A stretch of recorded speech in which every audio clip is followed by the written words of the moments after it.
Welcome everyone. Today we're going to be talking about that, I'll be happy when lie that we tell ourselves, that trap that we fall into. We want to talk about how you can stop postponing joy, like why joy is moving further and further away when you don't realize that. But here's the thing, your life isn't on layaway. You can find joy in the chaos, even when your life won't slow down. And that's what we're unpacking today. Now, this is day 9 of our ultimate 25 days to ignite your spark. If you haven't been watching the other videos, we're doing 25 days of these things, 25 days to ignite your spark so that you can be living your best life in 2026. We're trying to get this done between December 1st and December 25th. So at the same time, you may be joining us midstream. Now, I would recommend that you go back to the channel and you go look at days 1 through 8 because, we build on things. We build on the previous topics. You might hear us reference things today that we've already covered that you may be like, well, I don't know what that is. So you may want to go back. We've created a playlist where it's going to have all of the videos listed there so you can go check them out. At the same time, if you want to keep watching this one and then go back and watch them, you're more than welcome to do that as well. If you are back for day 9 and you've been a part of the ultimate 25 days to ignite your spark this whole time, welcome back. Like 9 days in, once again, that's not luck. It's going to be the commitment. You should feel proud that you've got the consistency that you're building on as a part of that. Now, as we've been in this prioritize phase, right? On day 7, you clarified what matters using the clarity compass. And then yesterday, day 8, we did the energy audit. And so day 9, this is where we shift into something that most people never prioritize, even when, it really does affect everything around you. And that's joy. Specifically why you're not feeling it, even when you're doing all of the right things. Because here's what I've seen over and over again, like amazing, hardworking, responsible people, parents, entrepreneurs, people working away in their 9-to-5s who are clear about like their priorities. They're trying to manage their energy, yet they're still experiencing, they're not experiencing any real joy in their lives. Not because the joy isn't available to them though, but because they keep postponing it. They keep pushing it off. Like, hey, I'll be happy when the holidays are over, or I'll enjoy myself when this project ends. When I get through this 25-day cycle that we're doing, I'll feel better when life calms down. I'll relax when I finally get ahead. But if you want to look at the honest truth as a part of that, like I know it, and hopefully you know it, life doesn't calm down. Like it changes shape, it changes flavor, but it doesn't ever suddenly feel like peaceful and predictable and problem-free. There's always going to be something. And so if you're waiting for life to do something to make room for joy, then you're going to be waiting for that forever. Joy isn't some sort of reward because you got everything done, because you checked all the boxes. It's not waiting for you at the end of some perfect day where everything finally went according to plan. Joy lives in the middle, like the messy middle, where you're living your life, where you already are right now. And I know because I've lived the opposite of this for years. Like I kept chasing whatever that next milestone was, the next achievement, the next better version of myself. And every time I would arrive, like there wasn't joy there. I see it all the time with the entrepreneurs that I work with. Like they push really hard to hit that next big revenue goal or to launch that big project that they've been doing. And when they do, they launch their book, they launch the new thing, they hit that revenue goal. Like all of a sudden they feel lost because like they got there, but now what? And the joy wasn't waiting there for them. Like I know every time I arrived in any of those places where I was trying to achieve those sort of things, like the joy wasn't there because like I trained myself to look past the present. I was always scanning for whatever the next thing was.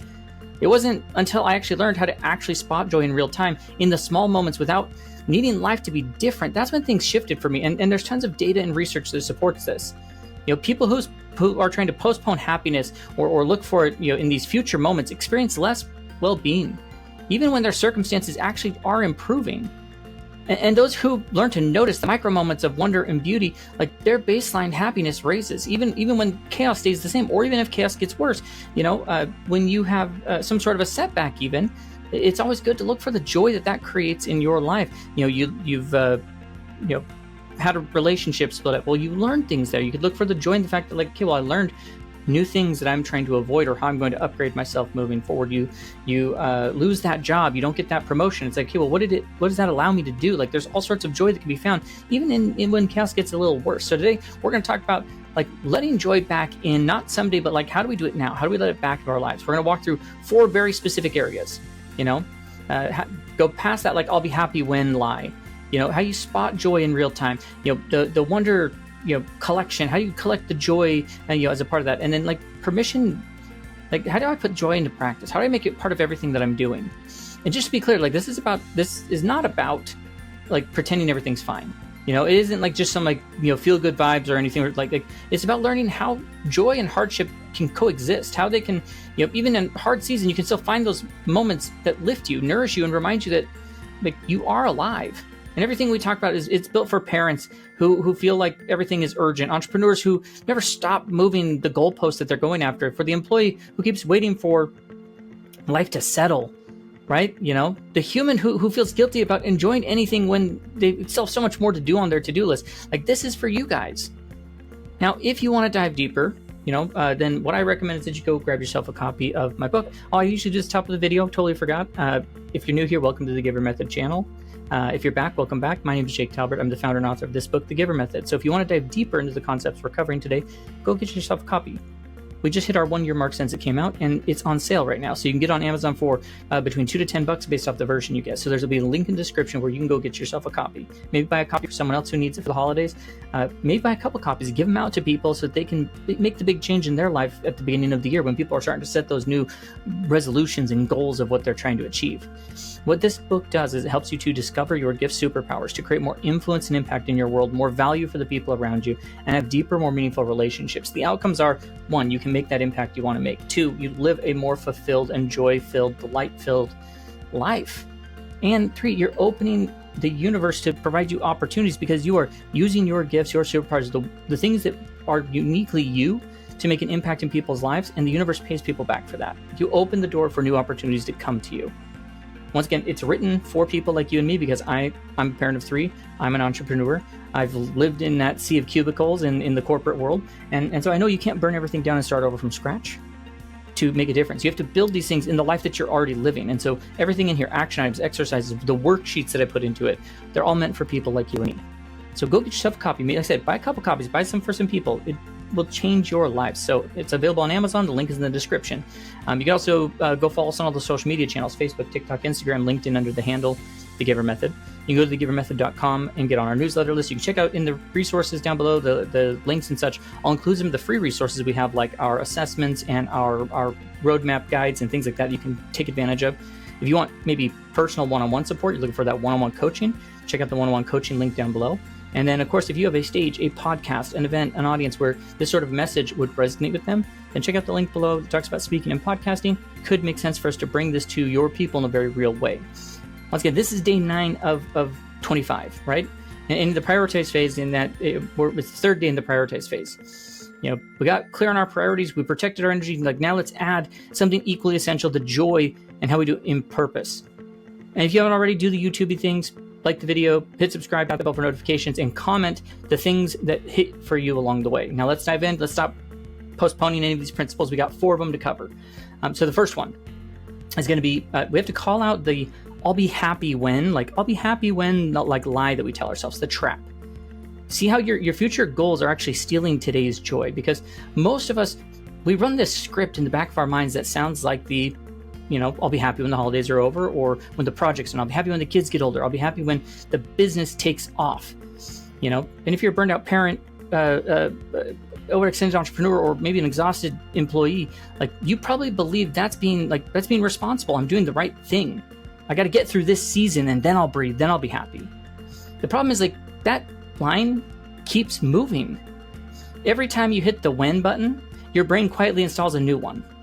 You got the job, now it's about the promotion. You got the house, now it's about the bigger, nicer, more finished, upgraded. You survived last December, now it's a new year with new set of conditions. Like, this is about exposing that pattern so that you stop dreaming or setting goals that are pushing your joy out too far in the future, and you put joy now. Like, how do I make it conditional that, like, hey, yeah, there's a future version of me I'm working towards, but I can enjoy where I'm at now. So starting now, like, let's expose that I'll be happy when, like, it's a trap that you're going to fall into. So step 1 here is going to be get honest about your I'll be happy when list. So grab a journal, a notes app, whatever, set a timer for 5 minutes, and then you're going to complete the sentence as many times as you can. I'll be happy when blank. And you don't edit, you don't justify, you just dump it all out for 5 minutes. I'll be happy when the holidays are over, this project is finished, when I lose 20 pounds, when my kids sleep through the night, when I get out of debt, when my business is profitable, when things calm down, when I retire. Like, we're aiming for, in 5 minutes, you should come up with at least 10 to 15, or more. And that's your stack of, like, conditional happiness traps that you've set for yourself. And then if you look at that list, you're going to notice that most of your wins, like, what do they have in common? Are they achievement-based? When I hit this goal. Are they circumstance-based? Hey, when this goes away. Are they time-based? Like when I reach this age or season, is it based off other people? Like, hey, when they finally change? Or is it permission-based? Like, hey, when I earn it by doing enough? You know, pick, like, write out next to them, like, what are the themes you're seeing? Circle the one that shows up for you the most, you know? And you write a sentence like, my primary postponement pattern is blank. I'm making my, like, I'm making my joy wait on blank. Like, I'm waiting, you know, my primary postponement pattern is based off achievements. I'm waiting until I, you know, hit this level of thing to do that. Once again, this alone, it explains a lot about like why you feel flat all the time. And then after that, the third step of this is you trace the pattern through your past. Like, you can prove to your brain like that it isn't about, it's not a this year thing, that like this is a long running pattern. If you ask yourself like 10 years ago, what was my big, like, I'll be happy when? 5 years ago, what was it? Like today, what am I saying? You know, 10 years ago, I was like, hey, I'll be happy when blank. 5 years, like when you write that out, you know, then you ask yourself honestly, like, hey, when I finally got that thing, did lasting happiness actually show up, or did my brain just move the goalpost? Most people realize, like, I got the job and then I looked for the promotion. I bought the house, then I wanted to upgrade it, you know? And so they hit the milestone and then they change it. They move it forward. That's the trap. And so then what you want to do is you want to calculate what's postponing joy, like the cost that it has associated with that. You pick 2 or 3 of those I'll be happy when statements and you ask like how long have I been waiting for this? You know, what if I not let myself enjoy while I've been waiting? You know, if you're like, hey, I'm waiting for I'll be happy when my kids sleep through the night. It's like, well, how long have I been waiting? 3 years. What's the cost? Well, that's 3 years of only remembering exhaustion, not the late night snuggles or the funny half asleep conversations that won't last. Like, or if you're like, hey, I'll be happy when I get out of debt. Well, for how long have you been doing that? For 7 years. Well, what's the cost? 7 years of refusing to celebrate progress, even small joys, because like I decided that you're only allowed to feel good once, you know, that future number is hit. Whatever it is, write down those answers. Let it sting a little bit, because that sting is an awareness, like it's tuning you into what's happening. And then now you start to challenge the rule in your brain, like what it made up. Like, hey, you know, one by one of these, like, I'll be happy wins, you just go and say, hey, is this actually true that I can't feel joy until this is fixed? Or is it possible to feel joy now while I'm still working toward it? You know, I don't have to wait for the holidays to be over, you know, to feel joy. I can find joy during the holidays, even if it's chaotic. I don't have to be happy when I lose 20 pounds. I can appreciate what my body can do today. You know, or I don't have to just be happy when my business is profitable. I can celebrate, you know, the courage it took to start a business, or the people I'm already helping, or watching while I grow the numbers. And then you just rewrite the story. I'm choosing joy today. Why? Like, in what? Well, like, hey, I'll be happy when the holidays. Nope, I'm choosing to find moments of joy during the holidays, even if it's crazy. Hey, you know, instead of I'll be happy when things calm down. Hey, I'm choosing to look for joy in the middle of the craziness, knowing that life may never fully calm down. You know, whatever that thing is, like, say it out loud. Like, it's going to feel a little awkward at first, and that's okay. You're installing a new script, but when you actually say things out loud, you reprograms your brain in a different way. If you don't expose those I'll be happy when patterns, like, you're going to spend the next 5 years, 10 years, 20 years doing the same thing you've already been doing. You know, there's this, you know, psychologists, they call this thing out, like, we adapt to every new achievement, every new upgrade, every win, and then immediately look for the next one. And if joy is always attached to the next milestone, you're never going to actually arrive in that place. You're not throwing away goals. You're not saying, well, I'm not going to set these big goals that I know I'll be happy, or I'm going to push for happiness for that. No, you're just choosing to find happiness as you chase them, as you go. Which takes us into the second principle that I want to focus on, which is training your eyes for joy. How do you spot the tiny moments of good in the middle of the chaos? You know, if you've been in survival mode for a while, your brain has probably been, you know, on problem scan duty for all day long. You know, what needs to get done? Who needs something from me? What's on fire? You know, joy doesn't disappear. It just falls outside of the spotlight. And so joy spotting is all about, like, retraining the spotlight, like learning to notice the tiny little, you know, 30-second moments of wonder and connection or relief that are already in your day. You know, the way that you know, the light hits the kitchen table, the quick laugh of your kid, the first sip of coffee, like, you know, we're not waiting for vacations or big wins. We're practicing joy in the life that we actually have right now. All right, and let's talk about how you can start doing that today, how you can start training yourself to spot joy through very deliberate daily practices that you can do. So the first step you want to do here is you're going to pick your daily joy reps that you're going to do, okay? And so let's keep it simple. Decide how many joy moments that you're going to spot each day for, let's say, the next week. You know, if you're just starting off with, let's say, I'm looking for 3 specific moments of joy each day, you know, if you've done this kind of work before, maybe 5 moments a day is what matters, or maybe you're all in, you want to go look for 10 moments a day, whatever. Write down, like, I'm committing to spotting X number of joy moments every day for the next 7 days. Commit to that. Like, consistency is going to beat the intensity. So that's why it's like, if it's 3, it's 3. You know, 3 real moments every single day where, like, is going to be better than 10 where maybe you miss some and you don't get it done and then you skip out on the rest of the week. Like, no, let's focus on 3 a day, and then you could build on it from there as you need to. And then the second thing is, like, let's redefine what counts as joy. Like, what are the true things that count as joy? Because people will get stuck on this step a lot, where they think that joy has to be like the perfect holiday, the big achievement, or let's say like the full day off. And that's not what it is. You know, a joy moment can be, you know, anything that's, let's say, 30 seconds or longer, any sort of an experience where you feel even a little bit of one of the following types of it. Like, if you feel after, you know, in 30 seconds, you feel wonder, right? Something beautiful or surprising happens. You feel connection, or you feel seen, or you feel close to someone. Delight, you know, something that makes you smile or makes you laugh. Joy could be beauty, like something that looks or feels good. Like, it could be gratitude. You know, like a glad I have this sort of a feeling. It could be, joy could feel like you're in the flow, like you're just absorbed in something you enjoy. It could be peace, where you've got those tiny pockets of calm during a lot of noise, or it could be play. It could be the light and playful moments. Like, it doesn't have to be dramatic things. In fact, most of them won't be. They're the small, quiet, good things that are already happening. We're just finally letting them count. We're finally acknowledging that they're there because they're happening all around us. Now, the next thing is, like, you have to actually set joy reminders so that you don't forget to do that. You're going to look for those areas, those specific types of feelings that you may be feeling, you know, and so the default is always going to be scanning for problems. So we need gentle interrupts that are like, okay, what's the joy right now? And so one option might be that you set reminders on your phone. Maybe you got 3 to 5 alarms that go off during the day that you set as like the spot joy alarm. And it's like, hey, at 9 a.m., at noon, or 3, 7, 9:30 at night, whatever. Like, these are going to go off and like just trigger me to be like, well, what do I have joy right now? And I'm going to look around and determine what it is.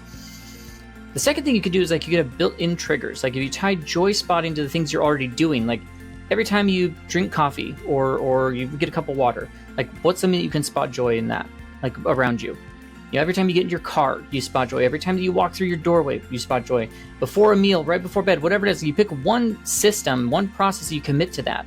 That way it prompts you out of the autopilot to notice when those things are happening around you.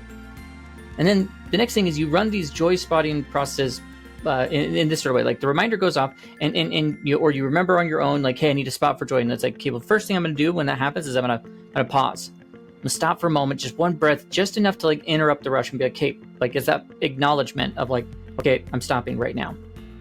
And then the next thing is you're going to look. Like, what's even slightly good right now? What do you see? What's beautiful or interesting? What do you hear that's pleasant? What feels good in your body? Like, what can you appreciate in that exact moment?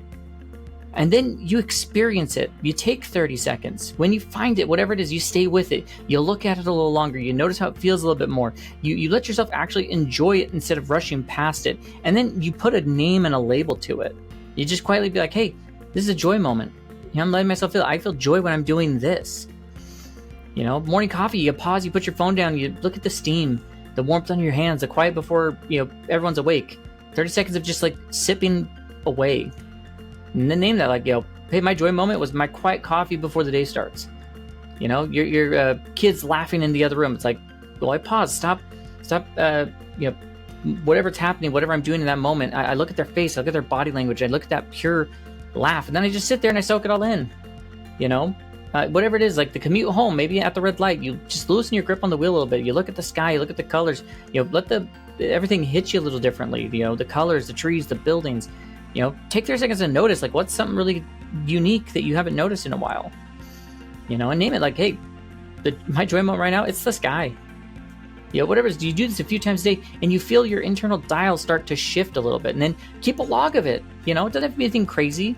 It's just, you know, honest, where you actually, like, hey, show you're doing it and building, like, proof in your brain that joy is happening all around you. At the end of the day, you just come back, you're like, okay, well, what was it? Number one was me at the light when I noticed the clouds in the sky. Number two was my cup of coffee and you know, being able to pause in that moment of calm and quiet. And just list them out. So, and even if you need to, like, in a notebook or on your phone, it's like, date it. Like, hey, today, December 9th, you know, you came to the light, looked out the window, and saw this sort of a thing.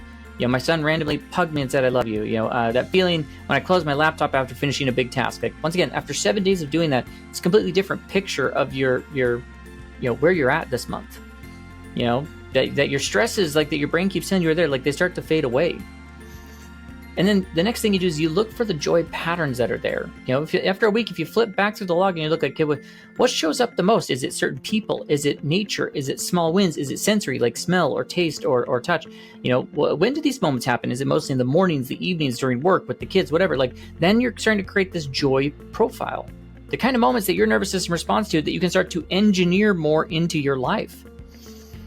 And then maybe one big thing you could do is just share one of those joy moments out loud. Maybe you're sitting down at dinner, or before bed or via text, whatever, and you're like, hey, I had a really cool moment of joy today. And here's what it was. Like, if you live alone, like, you can text a friend, you can even record a video, to someone, or record yourself a voice note about it. Once again, speaking joy out loud, it locks it in for you, and it quietly teaches other people, especially your kids, happiness doesn't only live in those big staged moments, it lives in the ordinary too. But here's the thing that I want you to take from that. It's like, you don't need a different life to feel more joy. You just need that different lens. Your brain's been trained to look for the bad, the stress, the responsibility, the years of hustling, right? To scan for what's wrong. It skips over what's right. Spotting joy is how you can rewire things. It's like, you just commit to doing these small things, like looking for it, 60-second sets of just being a part of it, soaking it in, and then speaking those into existence, tracking them, noticing the patterns. You slowly shift from your default setting where only problems and you only see problems to hey, problems and good things are happening. Circumstances of your life might look exactly the same, but your experience of life doesn't have to be. You're teaching your brain that yeah, there's a lot to handle, and yes, there's also a lot of good here, and that's okay. Especially in this month, December, it stops being something you survive. It starts being something that you quietly savor all those small moments that are happening around you as a part of that. And then it takes us to the third area, which is this wonder collection, a wonder collection ritual. How you hold on to the joy you've been maybe rushing past. Because people never realize you're already experiencing those little sparks of joy every single day, but they disappear the second before when someone else's attention demands someone else demands your attention as part of that. Maybe your kids yelling, your Slack pings you, another laundry's done, whatever. Life moves fast, and joy gets swallowed in it really, really quickly. So having some sort of a wonder collection process or ritual is simply just protecting those moments instead of letting them slip away. You think of giving yourself joy at home as a place this is where, similar to the last principle, when you revisit those joyful moments, even for 30 seconds, your brain treats it like you experienced it twice. You're double dipping in the joy. That's why even sharing it at the dinner table at night is so impactful. This ritual, it's not about adding more to your plate. It's just squeezing, you're squeezing more nourishment out of what's already happening. So perfect if you tired parent noticing magic in the messy parts of life, or entrepreneur when they feels like nothing's working or anything like that. You just have to do something. So here's what you do. First thing is you're going to pick your nightly wonder time. Choose consistently what's your 3 to 5 minutes at night that you could gather your joy from the day. Maybe it's before dinner, maybe during the evening wind down, right before bed, or while you drink something warm, whatever. And then you're going to set a reminder for that where it's hey, wonder collection ritual. You're going to be you're going to run through this 3-part process system. Okay, every evening when you do that, when your alarm goes off, it's okay, let me go through this. I'm going to pull up my joy log. I'm going to write down these things. Number 1, I'm going to review what were the joy moments you spotted, we talked about in the last one. Scan them. What shifts in your emotional state, things that jumped out to you. After you review them, you reflect on it, and you'd be okay, well, why did that moment impact me? Why did it touch me so much? What did that feel like to me? What does it say about what actually matters to me right now? And then the third thing is you savor, and that's where the magic is. You choose one of those moments from the day, and you re-experience it for 30 seconds. You close your eyes, you picture it again, you feel it again, you let your body remember the warmth or the laughter or the beauty. You just take a few minutes, these 3 to 5 minutes, and it lands like medicine, bringing the joy you already experienced earlier in the day back into your evening. And then start a wonder jar, or a digital version or something, a physical jar where, you have one joy moment on a slip of paper and you put it in as a jar. Or digital version, you have a note. It's my wonder collection for December of 2025, and you paste one moment, each night. Gosh, by the time we get to Christmas, by the time we get to the 25th, you're gonna have a pile of proof. December wasn't just stress; you held it joy and color and meaning and the softness that you maybe missed. And on the hard days, you pull out that list, you pull out the jar, you pull out those things, you remind yourself like, hey, joy's always here. And today's no exception. We just have to look for it. And then sharing those, once again, you share one of those joy moments a week, find those intentionally to tell your spouse or a friend, or share on social media, like, or whatever, like send it as a voice note to someone you love. Like, it reinforces this ritual and it strengthens your relationships with these people at the same time when you share positivity. Most people don't struggle to have joy. They struggle to hold on to it long enough for it to make a difference. And so your brain's wired to remember the stresses automatically. Joy, not as much. So this ritual is about being like, hey, that mattered. Like, let's keep this. Let's lock that away a little bit more. So, joy becomes easier to notice. Your days feel fuller as a part of that. You develop a quiet confidence that's so much richer. So just think of it, an evening ritual, joy moments reviewed, savored, the wonder jar or note or whatever filled up. Like, man, that's something you could share. And like, that's how joy becomes a habit, not a surprise. And then the fourth area is you give yourself permission to feel good. Like, even when life isn't perfect, it's okay. Life sucks. Things happen. You're going to have bad days. You're going to have bad weeks. You're going to have bad months. You're going to have bad seasons of life. And that's okay. You can still give yourself the permission slip, like, to feel good in that moment. You can let go of the guilt that steals the joy. A lot of people, like, they don't struggle to find joys. Like, to find joy, they struggle to let themselves feel it. And if you know what I mean, like, you're laughing with your kids and then suddenly you think of the laundry. You're enjoying a quiet moment, you instantly remember 6 unfinished tasks. You feel light for a split second, and then, that voice shows up like, man, I shouldn't feel relaxed. I have so much to do. Most of us have been trained to, like, quietly and subtly believe joy is something that we have to earn. At first the list, like, we got to handle everything, and then there's the fix yourself, and then there's fix the world. Like, well, then maybe I can get this moment of happiness to myself. Joy isn't like a paycheck. It's not a reward. It's not proof, like, that you've been productive enough to get it. Joy is available now all around you in the mess, the undone, the not yet parts of life. And so this is giving yourself permission to feel good without waiting for the perfect thing to arrive, to feel good in the crap storm that's happening around you.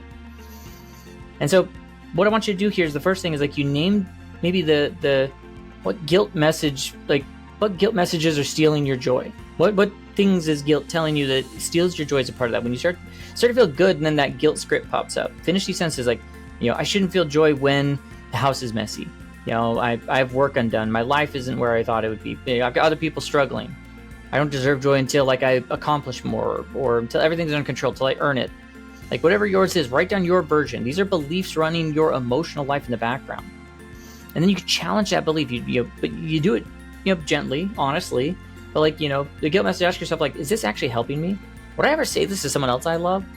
What do I lose by holding on to this belief? And you're going to notice quickly, like, you gain nothing by denying yourself joy. You just make your hard season harder. And then write yourself an actual permission slip. Like, and this changes things. You literally write that down. Like, I give myself permission to feel joy right now, even though things are undone, even though things are messy, even though I'm struggling with this. Like, joy doesn't require perfection. It doesn't require me. It doesn't make me irresponsible if I experience joy. It just makes me human. You write that out and you say it out loud, and you say it often. You say it especially when you feel guilt rising in your chest. And then you can practice that in real time. The process, like, when you notice the guilt, hey, I'm feeling it. Like, call it out. Name that belief. Like, hey, I'm telling myself I shouldn't feel joy until everything's done. That's what it's telling me to feel. And then you challenge it. Like, hey, is it serving me? Like, joy and responsibility, they can coexist. And then choose joy. Make the choice yours. Okay, well, I'm going to stay with this moment anyways. This is how, the guilt quietly gets quieter. And your capacity to feel joy gets stronger. And then sometimes, though, you have to differentiate, though, between joy and avoidance. You have to give yourself permission to feel joy is not the same thing as avoiding your responsibilities. Joy is noticing what's good while still handling life. Avoidance is the numbing, the escaping, and the shutting down. You can feel joy while you're doing the dishes. You can feel joy while you're doing a walk before a tough email. You can feel joy even if your inbox is full and your future feels completely uncertain. Joy doesn't require an escape. It just requires attention. Most people, they have this invisible rule book of, like, don't feel good until everything's fine. Like, but life never is perfect. It's never going to feel that way. And by naming the guilt in these guilt messages they're telling you and challenging them, you're choosing joy in real time. Like, you can actually untangle those beliefs that have been draining your emotion for years. Because joy becomes something you allow, not something that you earn. it becomes way more sustainable to happiness. And so as you bring this all together, you take a deep breath with that. Like, the real truth, once again, joy, it's not hiding in the future. It's not waiting for you on the other side of the holidays or at the finish line or when you finally feel caught up, when you get that promotion. Like, joy is waiting for you in the crap storm you have happening right now. It's happening in the undone laundry, in the dirty dishes. It's happening in the kids screaming in the grocery store. It's happening in that argument you had with your child, the disagreement you had with your spouse, the boss that's driving you crazy. Like, whatever those things are, it's happening. Joy's happening all around you. You just have to realize it. All the chaos, like in the moments that you usually rush past, in life, like the life actually worth living sees those small joy moments and takes advantage of them. So that's like why today, day 9 of this thing, we're peeling back those patterns that you've been postponing like, I'm going to postpone my happiness. No. Like, I want to be happy like now. Not in the future. It's not happy when. That's a trap you're going to fall into. We spot joy in real time. We practice capturing and savoring it, and we let guilt go as a part of that. Once again, like the hard to prioritize phase that we're in right now, day 7 of like what matters. Day 8 is like how you make it sustain, and day 9 is like taught you like, well, that joy isn't extra. It's the essential fuel you need. And before you move on, like choose one of the actions we talked about today. Look for those joy moments today. Write out your I'll be happy when list, and then like, well, how do I actually move past that? Start a wonder collection tonight. Share a moment of joy with someone close to you. Just pick one of these things. Start wherever you are. Joy grows when you give it more and more attention over time. And then if you want to dive deeper into the concepts of what we talked about, you want to go deeper into like the finding your gift superpowers, everything we talked about from the GIVER method, get yourself a copy. The link's in the description. Like I said, it's on sale right now because we just hit 1 year. Join the thousands of people who've gotten it and made a difference in their lives. Use the link in the description or go to Amazon, look up The GIVER Method by Jake Talbert. Go follow us on Facebook, TikTok, Instagram, LinkedIn under the handle The GIVER Method. Go check out thegivermethod.com for the free resources or the ones that are down in the description. Everything we're doing here is built on the belief that meaning and joy and impact start in the present, not someday. The changes you want to make don't happen because you burn everything down or go move to the woods to find yourself. No, they happen now in the present, right where you are. And if you want one-on-one coaching around stuff like this, then check out the coaching link down below. If you have a stage, a podcast, an event, an audience where this would benefit them, then let's talk about how we bring it to them in a real way. Make sure you do all those YouTube things. Subscribe to the channel, tap that bell for notifications, like the video, and comment like what's the one thing you want to celebrate. Tomorrow's going to be day 10, and we're staying in the prioritize phase, right? But now you know how to find your joy. Now we're going to talk about protecting your capacity and building boundaries that you can actually hold on to. You're doing such incredible work now, like, let's keep that going. So hopefully I see you in tomorrow's video. Hopefully we catch you in some of the upcoming things. Let's keep choosing joy in real time, in real life, exactly where you are, because it's just waiting for you to go take advantage of it, and you'll feel totally different in your life when you do. So have a great rest of your day. We'll catch you in one of our upcoming videos.